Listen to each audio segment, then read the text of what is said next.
y a de cela fort longtemps, vivait à l'orée d'une vaste forêt un bûcheron, sa femme et leurs 7 enfants, tous des garçons.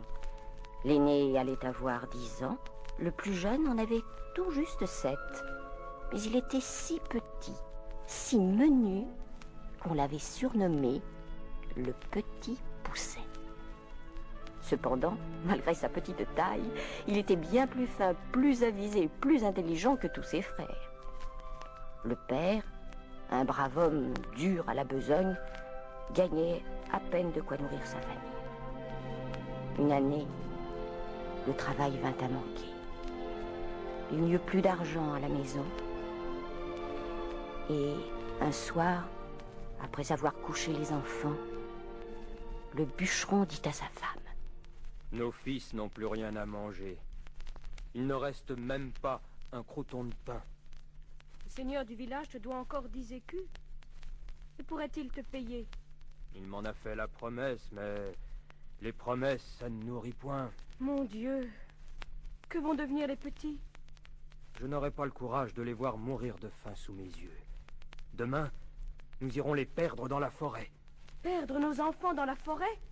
C'est impossible. Je ne te laisserai pas faire. Tais-toi, femme. Je suis aussi malheureux que toi, mais nous ne pouvons faire autrement. Ma décision est prise. Le Petit Poucet, qui ne dormait pas, avait tout entendu. Il ne dit rien à ses frères de peur de les effrayer, mais dès que son père eut soufflé la chandelle, il se leva sans bruit pour aller au bord d'un ruisseau où il remplit ses poches de petits cailloux blancs. Le lendemain, le bûcheron et sa femme emmenèrent leurs enfants au cœur de la forêt. Quand ils les virent occupés à ramasser du bois mort, ils s'en allèrent silencieusement, le cœur bien gros et les yeux remplis de larmes. Le plus âgé des frères remarqua le premier leur absence. Où sont nos parents, Petit Poucet? Je ne les vois plus. Ils sont partis? Partis? Où ça? Au logis? En nous abandonnant ici? Nous sommes perdus. Je veux aller à la maison. Je veux rentrer chez nous. Je veux voir maman. Je veux voir maman. Ne pleurez plus, mes frères. Je vais vous reconduire. Vous voyez ces petits cailloux blancs sur le sentier? C'est moi qui les ai semés. Il n'y a qu'à les suivre pour rentrer au logis. Allez, en route! Comme il l'avait promis, le Petit Poucet ramena ses frères à la maison. Au moment où ils allaient pousser la porte, ils entendirent la voix de leurs parents. Le seigneur du village est quand même bien honnête de nous avoir fait porter tout à l'heure nos 10 écus et ce grand panier plein de victuailles. Allons, mange, ma femme. Je ne pourrai rien avaler. J'ai la gorge trop serrée en pensant à nos pauvres enfants perdus dans la forêt.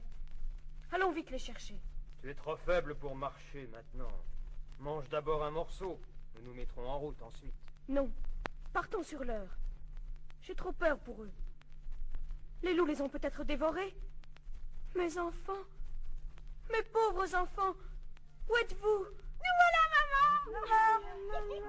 Oh, mes petits, comme je suis heureuse de vous revoir. Moi aussi, je suis bien content. Surtout que nous avons là de quoi vous régaler d'un bon repas. Tant mieux! Mes frères et moi, nous avons très faim. Et l'émotion, ça creuse. Alors à table, et que chacun mange tout ce qu'il veut. Ce soir, il y en a pour tout le monde.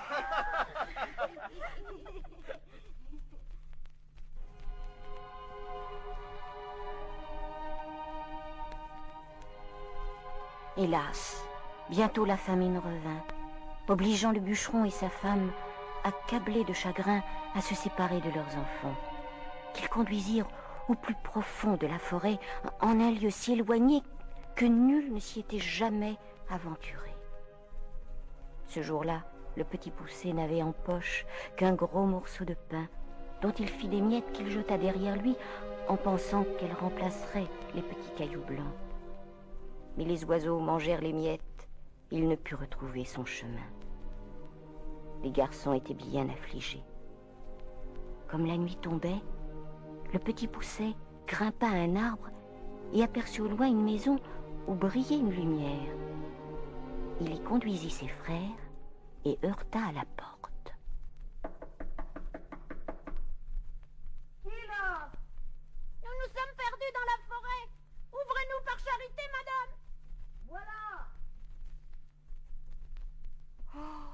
pauvres enfants, vous êtes tout trempés, tout tremblants de froid.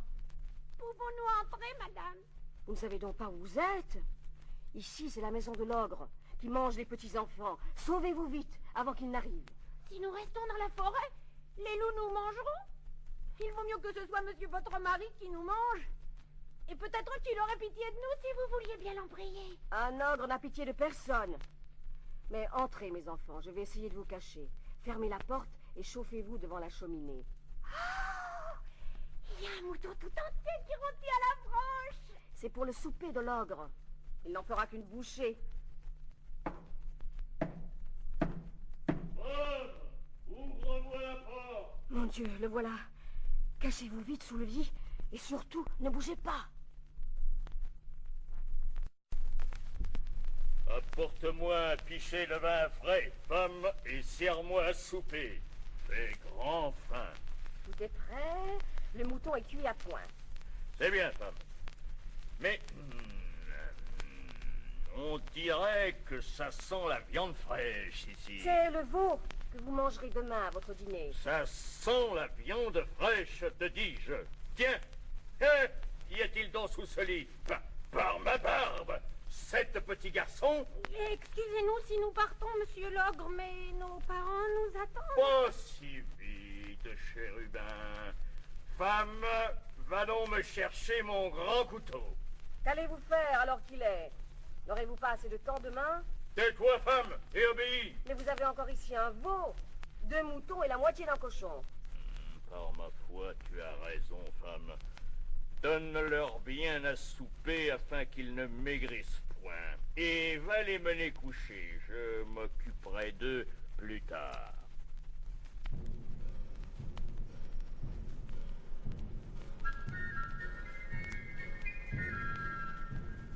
L'ogre avait 7 filles, de l'âge du Petit Poucet et de ses frères. Elles avaient de gros yeux ronds, le nez crochu, la bouche fort grande et des dents très aiguës. Dans leur chambre, à côté du grand lit où elles dormaient toutes ensemble, il y avait un autre lit, exactement semblable, où la femme de l'ogre avait mis coucher les 7 garçons.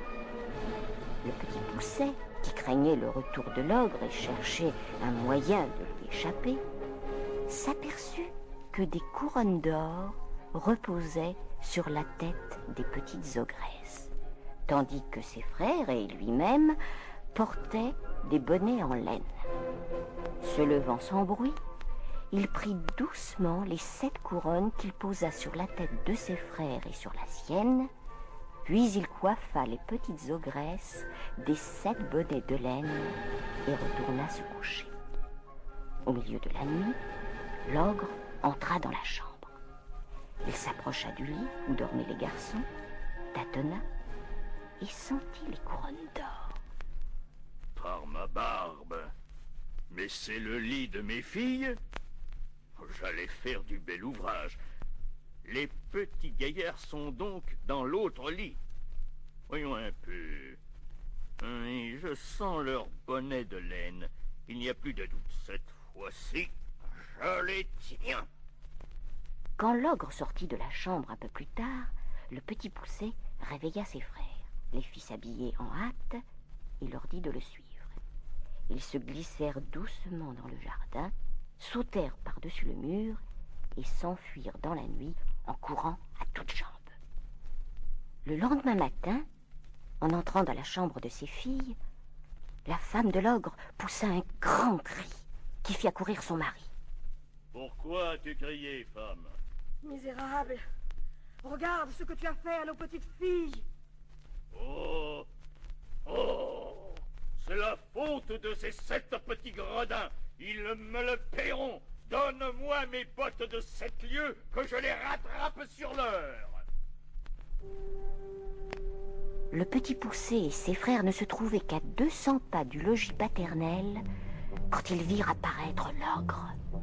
Il fouillait la campagne à droite, à gauche, allait en avant, revenait sur ses pas, traversait de larges rivières aussi aisément que de simples ruisseaux et franchissait d'une seule enjambée les sommets des plus hautes montagnes. Vers midi, comme il faisait très chaud, il alla s'asseoir sur un rocher sans se douter que les enfants se cachaient tout près. Bientôt accablé de fatigue, il s'endormit profondément. Tandis que ses frères regagnaient en hâte la maison de leurs parents, le petit Poucet s'approcha doucement de l'ogre et lui enleva ses bottes de 7 lieues, qu'il chaussa aussitôt. Puis, comme il savait que le roi de ce pays se trouvait fort en peine d'une armée qui combattait à 200 lieues de là, il se rendit au palais royal. Sire, votre majesté veut-elle savoir si son armée a battu l'ennemi? Je donnerais beaucoup pour en être informé, mais pourquoi me demandes-tu cela, mon enfant? Si votre majesté le désire, je lui apporterai des nouvelles de la bataille avant la fin de la journée. Tu me sembles bien présomptueux, mon jeune ami. Mais si tu dis vrai, je te ferai remettre un sac plein de pièces d'or. Vous pouvez faire préparer le sac, votre majesté.